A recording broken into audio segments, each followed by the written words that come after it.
Hello students, let us start with the next topic, types of chemical reaction.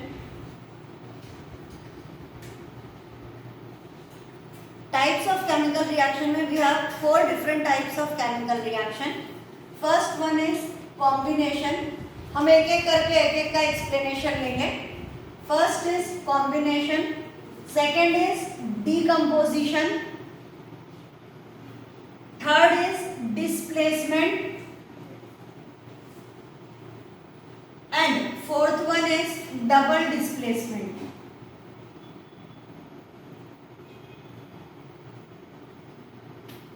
We have 4 different types of chemical reaction. First is combination. Combination का मतलब क्या होता है कि when 2 or more elements or compounds combine together to form a product. क्या बोला हमने? 2 or more elements और compounds, कुछ भी हो सकता है, element combine हो या compound combine हो.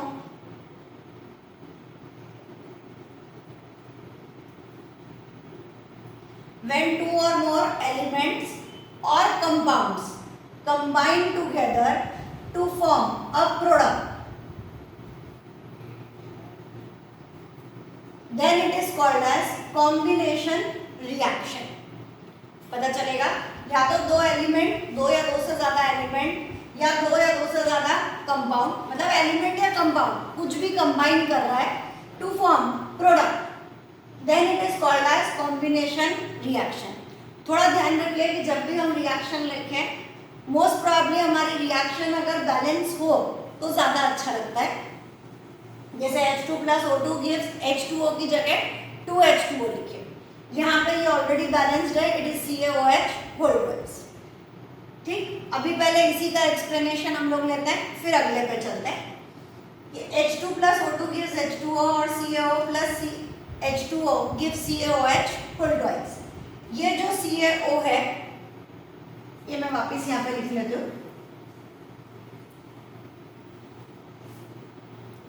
It is CaO plus H2O gives CaOH whole twice.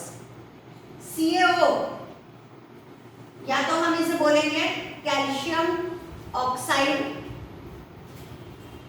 या हम इसे बोलेंगे quick line. It is quick line.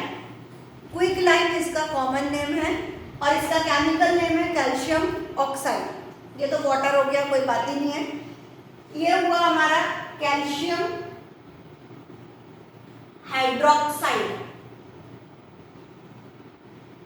जिसका दूसरा कॉमन नेम रहेगा स्लेक्ड लाइन.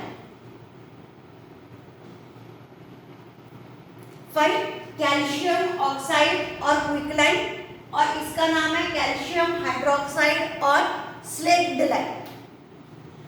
फाइन, आगे लिखिए. A solution of quick line, sorry, solution of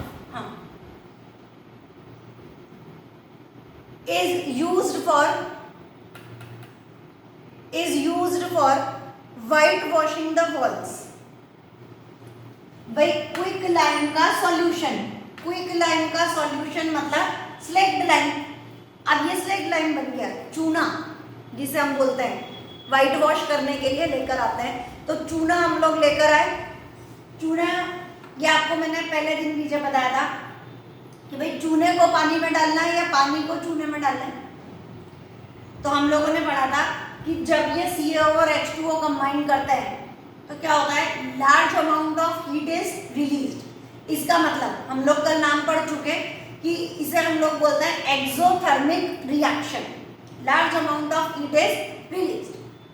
अब अगर हम लोगों ने पानी भरा, उसमें चूना डाला तो ठीक है, और अगर पहले चूना रखा और उसमें हम लोग पानी डालने गए, तो जैसे आप उसके अंदर पानी डालेंगे, large amount of heat is released. कभी कभार इतनी ज्यादा, क्योंकि हमारा पानी डालना और उस चूने का अमाउंट जो हमारे पास क्विक लाइन है, कभी वो ज्यादा हुआ और हम धीरे धीरे पानी डाल रहे हैं, तो इतनी ज्यादा आग निकलती है कि हमारे ऊपर वो वापस आ सकती है, हमारा हाथ जो है वो बर्न भी हो सकता है। तो इसलिए बेटर ऑप्शन होता है कि हम लोग पहले पानी भरें और उस पानी के अंदर हम लोग क्विक लाइम को रखें, because the reaction is highly exothermic and may cause burn. तो उसे अवॉइड करने के लिए हमें पानी में क्विक लाइम डालना चाहिए, ना कि क्विक लाइम में पानी। आगे बढ़ते हैं। क्विक लाइम में जब हमने पानी डाला तो जो सॉल्यूशन बना उसे हमने बोला स्लेक्ड लाइम या कैल्शियम हाइड्रोक्साइड। इस सॉल्यूशन को हमने दीवार पर लगा दिया। अब दीवार पर जब हम उसे लगाएंगे तो वॉल पर लगाने के बाद it reacts with carbon dioxide present in air. ये अलग चल रहा है हमारा। ये आपका एग्जाम्पल हो गया कॉम्बिनेशन रिएक्शन का, ये भी एग्जाम्पल हो गया कॉम्बिनेशन रिएक्शन का। अब हम इसकी कहानी पढ़ना चालू हो गए कि इसे क्या बोलते हैं, इसे क्या बोलते हैं और इसका क्या काम होता है ना। कॉम्बिनेशन वाला पार्ट पढ़ लिया हमने कि when two or more elements or compounds combine together to form a product, then it is called as combination reaction. Fine. अब हम बोल रहे हैं हमने व्हाइट वॉश कर दिया। व्हाइट वॉश में हमने लगाया CaOH और twice. This reacts with carbon dioxide present in air. ये जो स्लेक्ड लाइम है ये एटमॉस्फेयर एयर में प्रेजेंट कार्बन डाइऑक्साइड से रिएक्ट करेगा to form CaCO3 called as calcium carbonate and H2O is released. वापिस चले, वापिस चूना, कैल्शियम ऑक्साइड, क्विक लाइम, ये और वाटर कंबाइन करेंगे, सॉल्यूशन बना। उस सॉल्यूशन को नाम दिया स्लेक्ड लाइम, कैल्शियम हाइड्रोक्साइड। इस सॉल्यूशन से हम लोगों ने व्हाइट वॉश किया। व्हाइट वॉश करने के बाद हमने बोला ये गीला गीला है ना।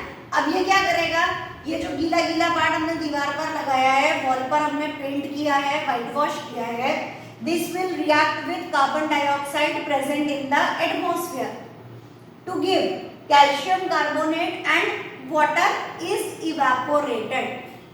हम बोलते हैं दीवार सूख गई। सूख गई मतलब वाटर इज इवेपोरेटेड।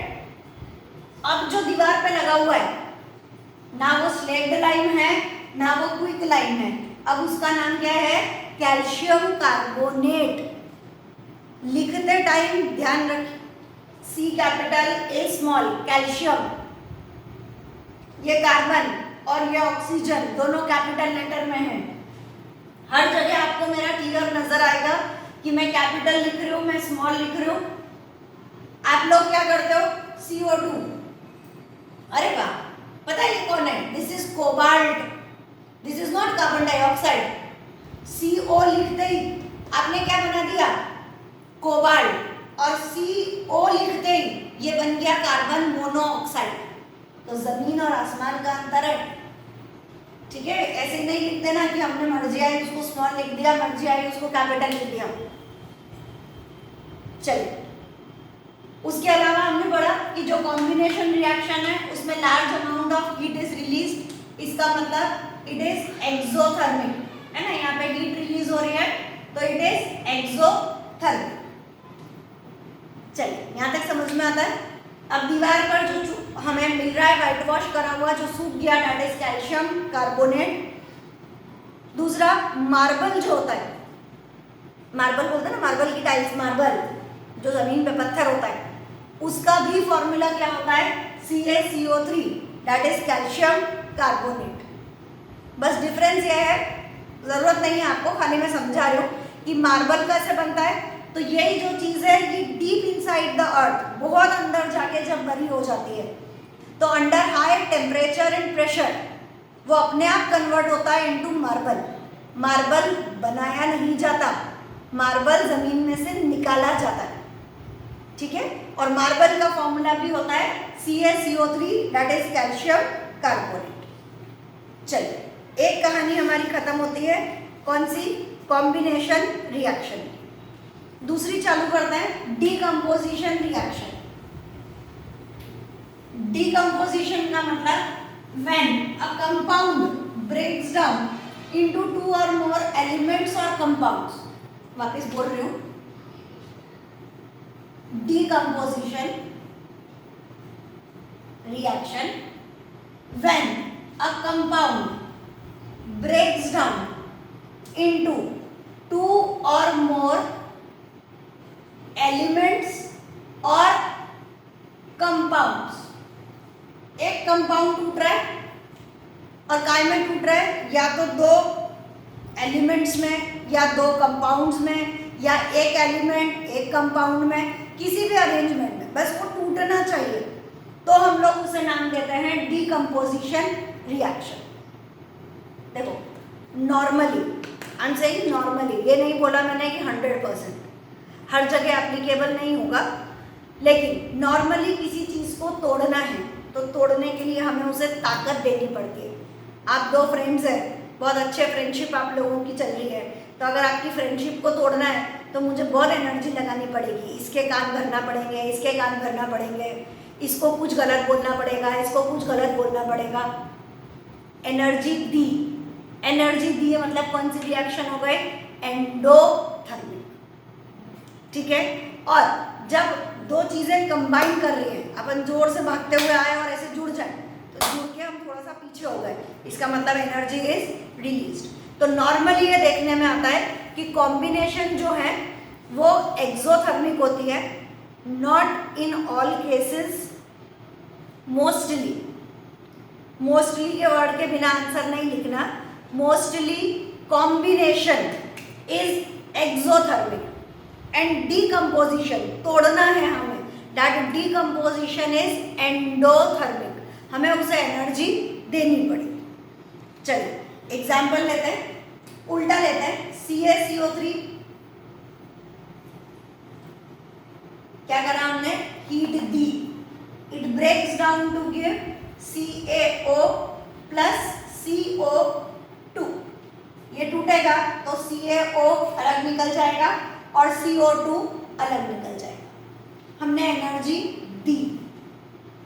नेक्स्ट दूसरा एग्जाम्पल FeSO4, उसे हम हीट करेंगे, then it gives Fe2O3 plus SO2 plus SO3, तीन चीजों में ये टूटेगा। Fe2O3 को हम बोलेंगे ferric oxide, this is called as ferric oxide.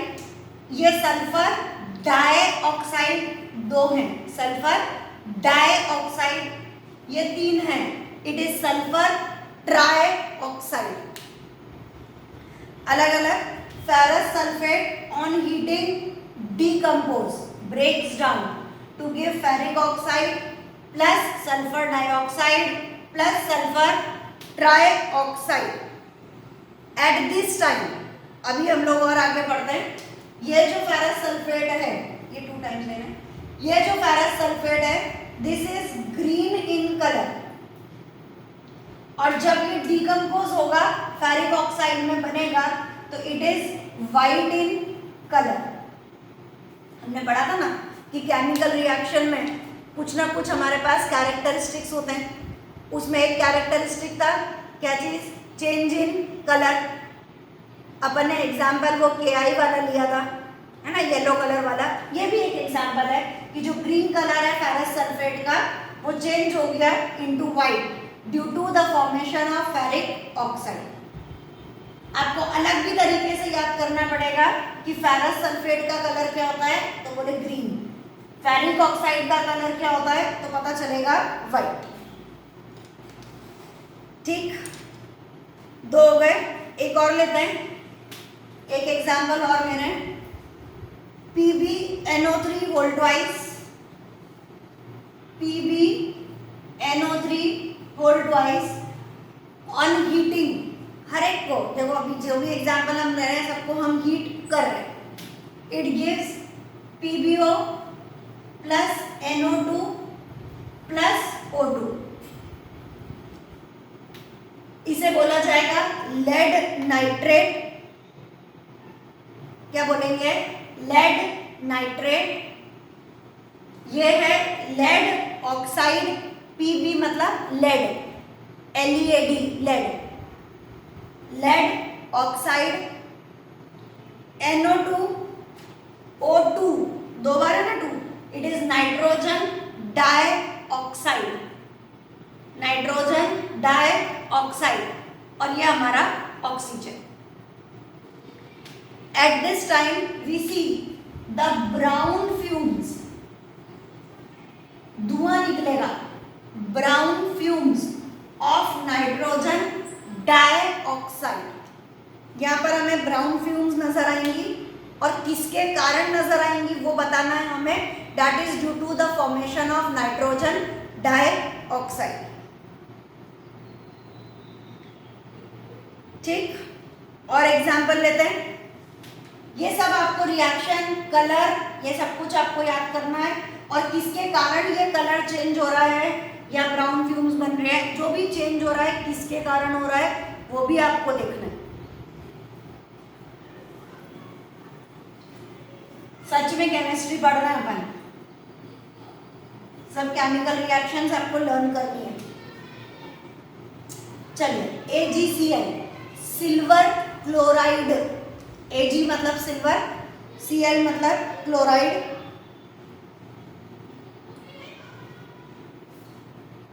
In presence of sunlight.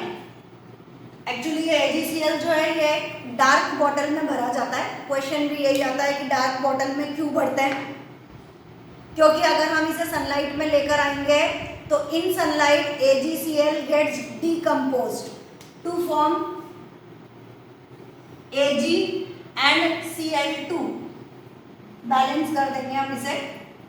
तो क्वेश्चन आता है ये कि हम इसे डार्क बॉटल में क्यों भरते हैं या हमेशा अंधेरे में क्यों रखते हैं, तो उसका रीजन है कि because in presence of sunlight silver chloride gets decomposed to form silver and chlorine.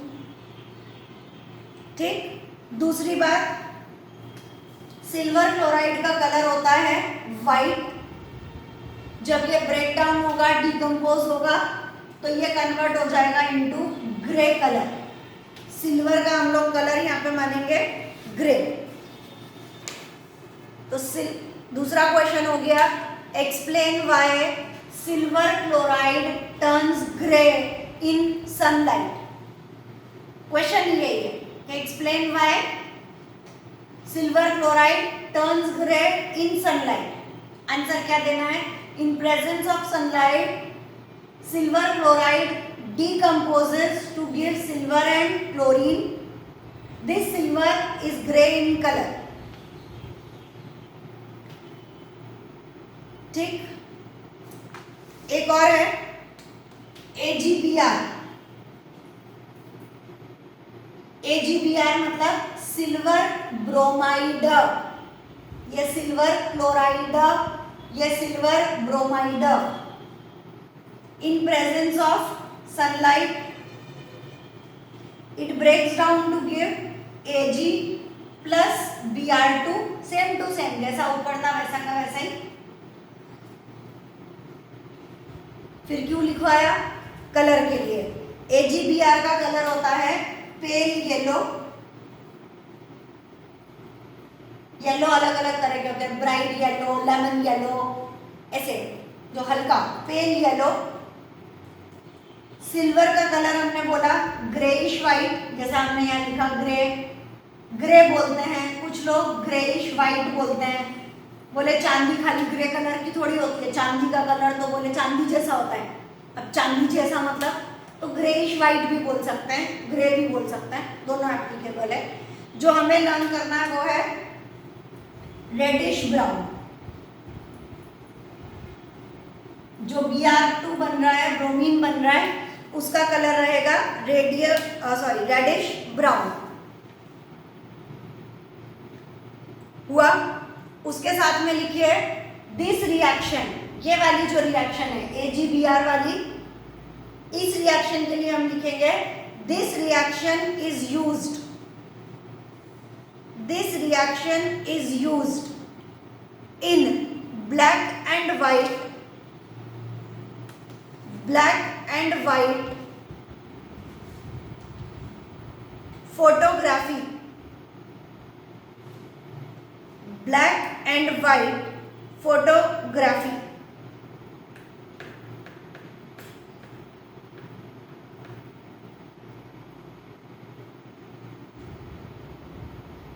चलिए, टेक्स्ट बुक में एक एक्टिविटी दे रखी है, उस एक्टिविटी का आंसर देना मेरे लिए कंपलसरी है, तो वो मैं आपको लिखवा रही हूँ। एक्टिविटी पढ़ देती हूँ। एक्टिविटी उन्होंने दी है, take about 2 gram of barium hydroxide in a test tube. Just ये डिकम्पोजिशन जहाँ खत्म हो रहा है वहां पे एक एक्टिविटी है टेक्स्ट बुक में।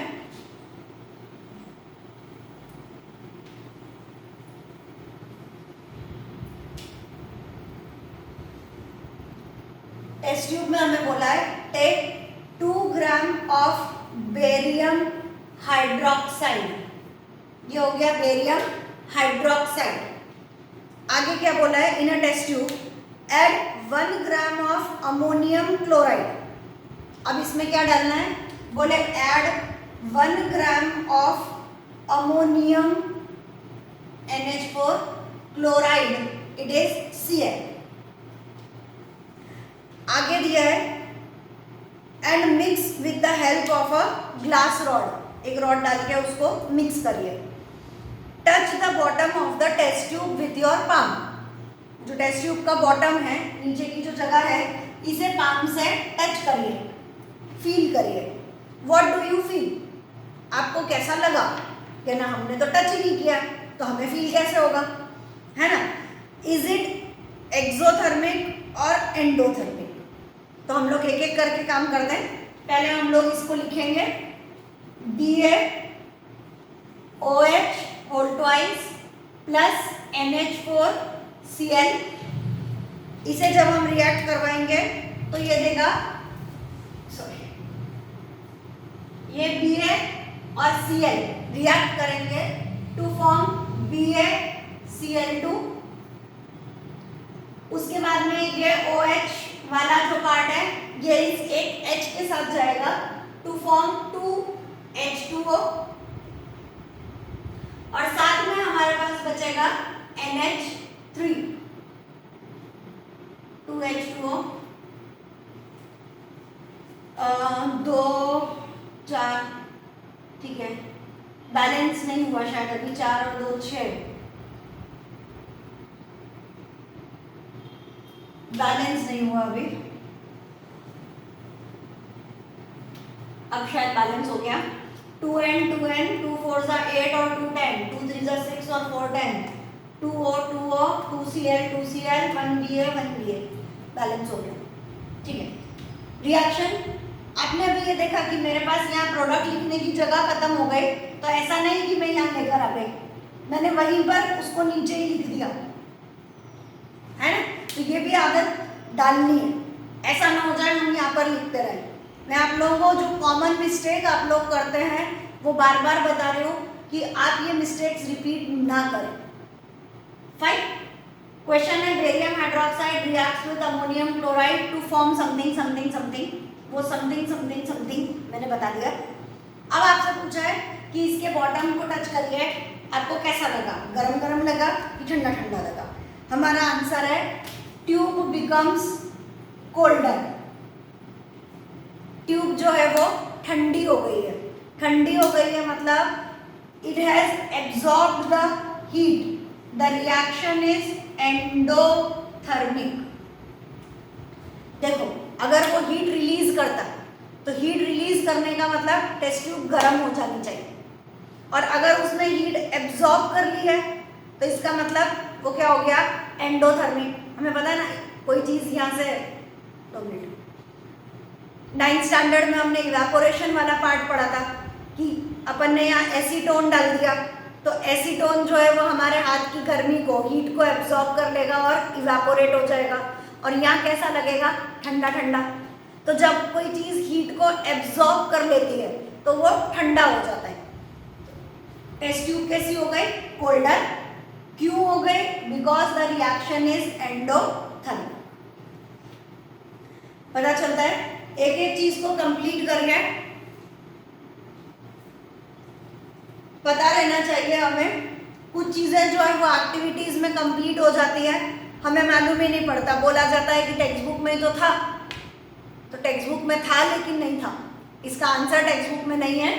Barium hydroxide react with ammonium chloride to give barium chloride plus water plus ammonia.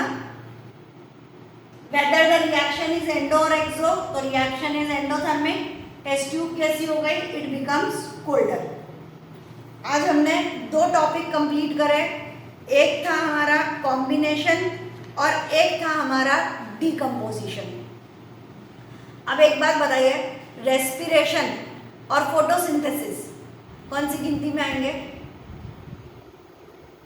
तो फोटोसिंथेसिस जो है वो कंबाइन कर रहा है, CO2 plus H2O combine to form a new product. बड़ा प्रोडक्ट बनाया उन्होंने, कॉम्बिनेशन, है ना। और इस कॉम्बिनेशन ने क्या करा? हीट ली है, इट इज एंडोथर्मिक। और रेस्पिरेशन की बात करेंगे तो जो हमारा ग्लूकोज था, it breaks down, it gets decompose to give CO2 plus H2O, यानी डीकम्पोजिशन रिएक्शन हुई और एनर्जी दे रहा है, मतलब इट इज एक्सोथर्मिक। फाइन। तो ये दोनों एक दूसरे के एनालॉगस हैं, दोनों एक दूसरे के ऑपोजिट हैं। एक एंडो है तो एक एक्सो है, एक कॉम्बिनेशन है, एक डीकम्पोजिशन। पता चलेगा? चलिए, अगले दो डिस्प्लेसमेंट और डबल डिस्प्लेसमेंट नेक्स्ट क्लास में लेंगे। उसके बाद एक टॉपिक ऑक्सीडेशन और रिडक्शन नेक्स्ट। चलिए, अभी के लिए बाय।